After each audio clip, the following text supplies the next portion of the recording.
ஜெய்பீம் கலந்த வணக்கங்கள். இலங்கையின் சுதந்திர தினத்தை முன்னிட்டு பல்கலைக்கழக மாணவர்கள் சுதந்திர தினத்துக்கு எதிராக 2 பேரணிகளை ஒழுங்கு செய்திருப்பதாக அவர்களது அறிவித்தல்களை ஊடகங்கள் வாயிலாக கண்டோம். இலங்கையின் சுதந்திர தினம் தமிழர் தேசத்தின் கருப்பு தினம் என்று அறிவித்திருக்கின்றார்கள். அப்போ இதை நாங்கள் பிரதானமாக தமிழ் மக்களுக்கு சொல்லிக்கொள்ள விரும்புறது என்னன்னா, இந்த பல்கலைக்கழக மாணவர்கள் என்றது ஒட்டுமொத்த பல்கலைக்கழக மாணவர்களும் அல்ல, ஒரு சில குறிப்பிட்ட புலம்பெயர் தேசத்து அமைப்புகளின் நிதி ஆதாரங்களுக்கு ஊடாக இயங்குகின்ற ஒரு சிலர் தான் தங்களை பல்கலைக்கழகத்தின் பெயரை பாவித்து பல்கலைக்கழக மாணவர் சங்கம் ஆக அறிவித்துக் கொண்டிருக்கின்றார்கள். இவர்களுக்கு சுவிட்சர்லாண்டில் இருந்து டிசிசி போன்ற புலம்பெயர் புலி பினாமி அமைப்புகளிலிருந்து காசுகள் வந்திருக்கிறதுக்கான புலனாய்வு அறிக்கைகள் எங்கள்கிட்ட இருக்குது. போன முறையும் இவர்கள் இந்த மாதிரியான கருப்பு தினமாக அறிவித்து ஒரு சில பேரணிகளை நடத்தி இருந்தார்கள்.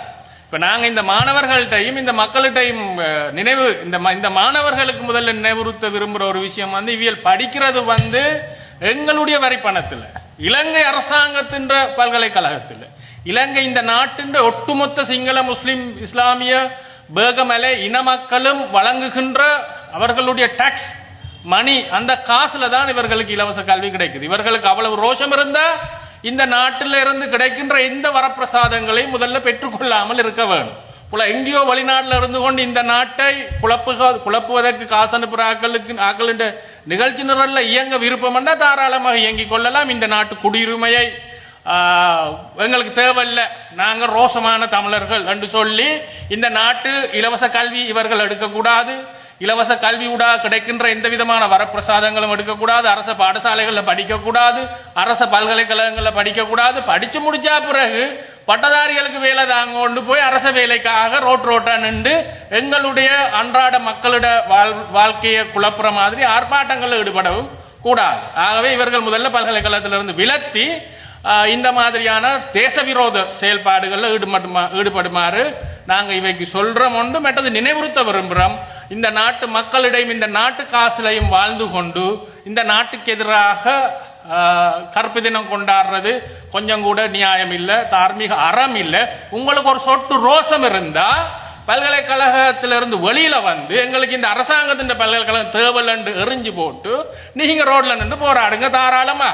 எங்களுக்கு தெரியும் உங்களோட போராட்டத்துக்கு பின்னால யார் யார் இருக்கிறாங்க, இவ்வளவு காசு வந்தது, நீங்க இவ்வளவு காசு எடுக்கிறீங்க, யார் யார் போய் குடிக்கிறது, வரியில் எத்தனை போத்தில் நீங்க பேரணிகளுக்கு ஆக்களுக்கு கொடுக்குறீங்க, எல்லாம் எங்களுக்கு தெரியும். சரி, ஆகவே இந்த மாதிரியான ஒரு சில நபர்கள் இன்றைக்கு யாழ்ப்பாண பல்கலைக்கழகத்தில் சகல மூவின மக்களும் படிச்சு கொண்டிருக்கிறார்கள். சிங்கள மாணவர்கள் இருக்கிறார்கள், இஸ்லாமிய மாணவர்கள் இருக்கிறார்கள்.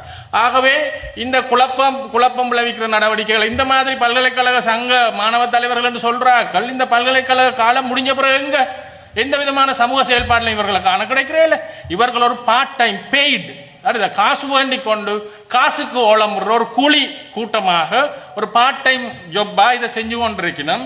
அப்ப இவைக்கு நாங்க சொல்ல விரும்புறது, அங்க வெளிநாட்டுல இங்க யுத்தம் நடக்கல, வெளிநாட்டுக்கு ஓடி போனவன் அங்க போய் இங்க எங்களுடைய சாமானிய இளைஞன் வறிய இளைஞன் ஆயுதம் தூக்கி யுத்த களத்தில் நின்று போராடி கொண்டு இருக்கல.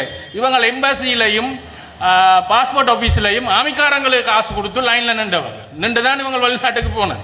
அங்க இருந்து திருப்பி அங்க இருக்கிறதுக்காக இந்த நாட்டில் பிரச்சனை இருக்கு சொல்லி கொண்டு அந்த நாட்டில் அகதி அந்தஸ்து வேண்டதுக்காக இங்க குழப்பங்களை உருவாக்குறது, காசு அனுப்பி இந்த போலி பித்தலாட்ட கருப்பு தினங்களை உருவாக்கி கொண்டிருக்கின்றார்கள். மக்கள் விழிப்படைங்க. இந்த பல்கலைக்கழகத்துக்கு இந்த பல்கலைக்கழகம் 1974ஆம் ஆண்டு யாழ்ப்பாணத்தில் நிறுவக்கில்லை. ஸ்ரீமா பண்டாரநாயக் அவர்களுடைய ஆட்சி காலத்தில் அவர்கள் தான் இந்த பல்கலைக்கழகத்தை யாழ்ப்பாணத்துக்கு கொண்டு வந்தது. இந்த பல்கலைக்கழகத்தை உருவாக்கி இந்த பல்கலைக்கழகத்தை துறக்கிறதுக்கு அல்ஃபிரட் துரைப்பா முன்னாள் யாழ் மேயராக இருந்த அல்ஃபிரட் துரைப்பா அவர்கள் பாரிய பங்களிச்சிருக்கிறார். அவ்வாறான ஒரு துரைப்பாவைத்தான் துரோகிகள் என்று சுட்டுக் கொண்டார்கள். அந்த துரைப்பா காட்டி கொடுத்த பல்கலைக்கழக ஓபனிங், அதாவது திறப்பு விழாவில் 2 நாள் கருப்பு கொடி போட்டார்கள். இந்த தமிழரசு கட்சியும் பொன்னம்பலத்திட அகில இலங்கை தமிழ் காங்கிரஸ் இந்த கட்சிகள் 2 நாள் கருப்பு கொடி போட்டு கருப்பு தினமாக இந்த முழு யாழ் குடாநாட்டையும் கதவடைப்பு செய்து கர்த்தால் செய்து இந்த பல்கலைக்கழகத்துக்கு எதிராக கோஷமிட்டார். சரி, அவ்வாறு கருப்பு தினம் போட்டு இந்த பல்கலைக்கழகத்தை எதிர்த்த போதும் அந்த சிங்கள அரசுகள் தான் யாழ்ப்பாணத்தில் ஒரு பல்கலைக்கழகத்தை கொண்டு வந்தது. அந்த சிங்கள அரசுகள் கொண்டு வந்த பல்கலைக்கழகத்துக்குள்ள இருந்து கொண்டுதான் நீங்க அரசுக்கு எதிராக போராடினா பரவாயில்ல, அதிகாரத்துக்கு எதிரான குரல்கள் வெளியில வர வேணும். ஆனா இது ஒட்டுமொத்த தேச விரோத செயல். எங்கேயோ நிக்கிற வெளிநாட்டில் நிக்கிறவனுக்காக அவனுடைய காசுக்காக கூலிக்கு மாரடிக்காதீங்க உங்களுக்கு நாங்கள் சொல்லிக்கொள்ள விரும்புகிறோம். மக்களுக்கும் இது தொடர்பாக இந்த கருப்பு கொடி போடுற போராட்டங்களில் ஈடுபடுறவர்களுக்கு பின்னால மிகப்பெரிய அளவில் வெளிநாட்டு காசுகள் புழங்கி கொண்டிருக்குது. இதுகளில் இந்த விஷயங்களை நீங்க கலந்து கொள்ளாதீங்க. இது ஒரு பிரயோசனமும் இல்லை. நாளைக்கு சில நேரங்கள் இந்த 5 வருட ஆட்சிகள் 5 வருடத்துக்கு ஒருக்கா மாறலாம்.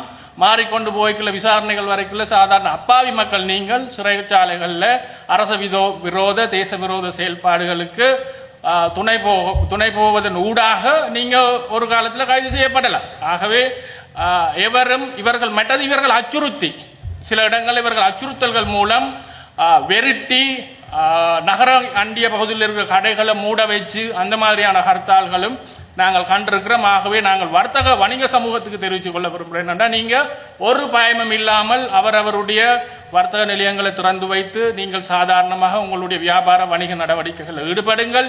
எவராவது உங்களை அச்சுறுத்தினால் எங்கள்கிட்ட அறிவியுங்க. நாங்கள் அதுக்கான சட்ட நடவடிக்கைகள் எடுத்து தாரத்துக்கு தயாராக இருக்கிறோம். எந்த பயமும் இல்லாமல் தேசிய கொடியை ஏற்றி நீங்கள் இந்த சுதந்திர தினத்தை கொண்டாடுங்கள். இது கொண்டாடப்பட வேண்டிய ஒன்றே தவிர கருப்பு கொடி போட வேண்டிய அவசியம் இதுக்கு இல்லை.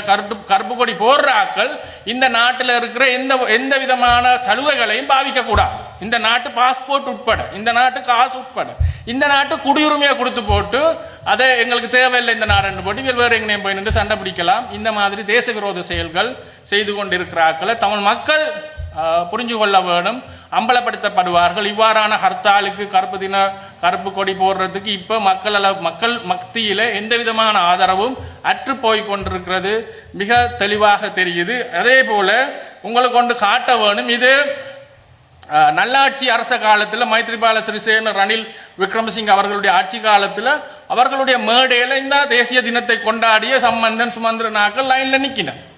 அப்ப இதே அன்றைக்கு தேசிய தினம் சுதந்திர தினத்தை கொண்டாடியவர்கள் தான் இன்று தங்களுக்கு சார்பாக ஆட்சி ஒன்று இல்லாத காரணத்தால இந்த கருப்பு கொடி போடுறதுல முன்னுக்கு நிற்கிறார்கள். அப்ப நீங்க யோசிச்சு பாருங்க, இந்த கருப்பு தினம் என்றது, இந்த கருப்பு கொடி போடுறதெல்லாம் கொள்கை ரீதியில இவர்கள் செய்கின்றார்களா அல்லது தங்களுடைய சுயலாபத்துக்காக செய்கின்றார்களா என்றது தமிழ் மக்கள் உணர்ந்து கொள்ள வேணும். இது வெறுமனவே இவர்களுடைய சுயலாபங்களுக்காக உருவாக்கப்படுற எதிர்ப்பு ஆர்ப்பாட்டங்கள் பேரணிகளாக இருக்கின்றது. நீங்க அவதானிச்சு இனி வரும் காலத்தில் நீங்கள் உங்களுடைய ஒரு நாள் நீங்க நாளே கடையை பூட்டினால் இவர்களுக்கு வெளிநாட்டில இருந்து காசு அனுப்புற மாதிரி உங்களுக்கு யாராவது வெளிநாட்டில இருந்து காசு அனுப்ப போறார்களா? இல்லை. சரியா, இவர்கள் பெரும்பாலானாக்கள் இவர்களுக்கு எவருக்கும் உழைப்பு கிடையாது. உழைப்பு இல்லாமல் இந்த மாதிரி வெளிநாட்டு பணத்தில் நாட்டை குழப்பிக் கொண்டிருக்கிறார்கள். ஆகவே இவற்றுக்கு நீங்கள் துணை போகாமல் அவரவர் தங்களுடைய கட்டடங்கள்ல, கடைகள்ல, வணிக நிறுவனங்கள்ல தேசிய கொடியை ஏற்றி சந்தோஷமாக இந்த தினத்தை கொண்டாடுவோம். நன்றி, வணக்கம். சுவிட்சர்லாந்துல வீடு வாங்க போறீங்க, இல்ல ஆல்ரெடி உங்களுக்கு அங்க வீடு இருக்குன்னா இந்த வீடியோ உங்களுக்காக தான். ஸோ ஸ்கிப் பண்ணாம ஃபுல்லா பாருங்க. ஒரு மனிதனுக்கு வீடு அப்படிங்கிறது ரொம்பவே அத்தியாவசிய தேவை. அத்தியாவசிய தேவைகள்ல முக்கியமான பங்கு வகிக்கிறதே இந்த வீடு தான். ஸோ அப்படி வீடு வாங்குறது, விற்கிறது, இது சம்பந்தமா உங்களுக்கு இருக்கிற நிறைய ப்ராப்ளத்துக்கு சொல்யூஷன் தர ஒரே இடம் தான் உங்கள் செல்வாசக். Your future our vision. இப்போ சுவிட்சர்லாந்துல வீட்டோட வட்டி விகிதத்துல நல்ல மாற்றம் வந்திருக்கு, நிறைய குறைஞ்சிருக்கு. ஸோ நீங்க ஏதாவது அக்ரிமெண்ட் போட்டு வச்சிருக்கீங்கன்னா இப்பவே அதை ரெனிவல் பண்ணி மாற்றி வச்சுக்கிட்டீங்கன்னா உங்களுக்கு நிறைய ப்ராஃபிட்ஸ் இருக்கும். ஸோ இது சம்பந்தமா உங்களுக்கு ஏதாவது அப்டேட்ஸ் வேணும், இந்த மாற்றத்துல உங்களுக்கு ஏதாவது டவுட் இருக்கு அப்படின்னா மறக்காம ஸ்கிரீன்ல தெரிய நம்பர் கால் பண்ணுங்க. சுவிட்சர்லாந்துல நீங்க வீடு வாங்கணும் இல்ல வீடு விற்கணும், அந்த மாதிரி ஏதாவது உங்களுக்கு தேவைகள் இருந்தா மறக்காம எங்களை காண்டாக்ட் பண்ணுங்க. உங்களோட எல்லா தேவைகளையும் உங்க ஃபேமிலியில ஒரு மெம்பரா இருந்து நாங்க பார்த்து பண்ணி கொடுப்போம். இது உங்கள் செல்வாசக். இச்செய்திகளுக்கு பிரதான அனுசரணை செல்வாசோக் இமோபிலியன், சுவிஸ் நாட்டில் முன்னணி நிறுவனம். தொடர்புகளுக்கு 0795146428. வீடு வாங்க, வீடு கட்ட, வீடு திருத்த மற்றும் வீட்டுக்கடன். Your future our vision. இது போன்ற மேலும் பல முக்கிய சுவாரஸ்யமான செய்திகளை அறிந்து கொள்ள லங்காஃபோ யூடியூப் சேனலை சப்ஸ்கிரைப் பண்ணுங்கள். எமது செய்திகள் உடனடியாக கிடைக்க பெல் பட்டனை அழுத்துங்கள். அத்தோடு எமது செய்திகளை மற்றவர்களும் பார்வையிட ஷேர் செய்யுங்கள். நன்றி.